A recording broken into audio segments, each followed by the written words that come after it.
இன்று மார்க்கப்பட்டில்லாமல் எத்தனையோ மணமகன்மார்களை தங்களுடைய பிள்ளைகளுக்கு திருமணம் கொடுத்து விட்டு சீரழியக்கூடிய ஒரு நிலையை எங்களுடைய கண்களூடாக பார்த்து கொண்டிருக்கிறோம்.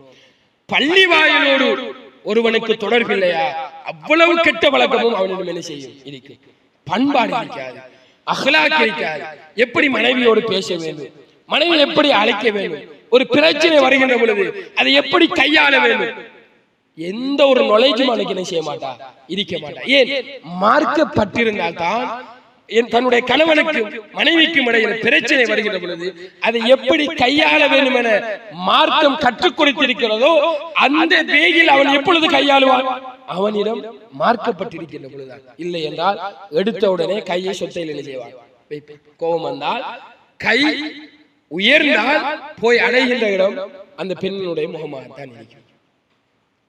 அடுத்தது, இன்று நாம் மிக முக்கியமாக கவனிக்க வேண்டிய அம்சம், மணமகனை தேடுகின்ற பொழுது அவனிடம் போதை பழக்கங்கள் இருக்கிறதா?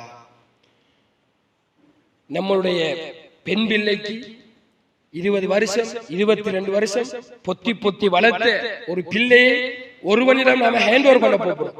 நாம வளர்க்கின்ற பொழுது அழகான முறையில் நாம் என்ன செய்திருப்போம், வளர்த்தெடுத்திருக்கிறோம்.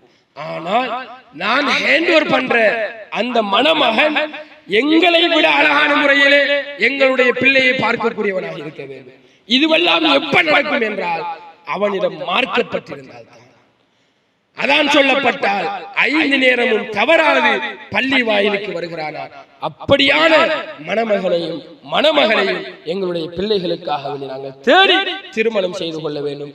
அதோடு சேர்ந்து சிறந்த தொழில் செய்யக்கூடியவனாக, தன்னுடைய மகளை அழகான முறையில் பார்த்துக் கொள்ளக்கூடியவனாக, தன்னுடைய மகளுக்கு அழகான தோற்றத்தில் இருக்கக்கூடிய, இதையெல்லாம் மேலதிகாக நாம் என்ன செய்யலாம், ஆப்ஷனாக வைத்துக் கொள்ள முடியும். ஆனால் அடிப்படையில் மார்க்கப்பட்டுள்ள ஒரு மணமகனையும் மணமகளையும் நாம் தேட வேண்டும் என்பதை ஈமானிய உறவுகளை நாங்கள் புரிந்து கொள்ள வேண்டும்.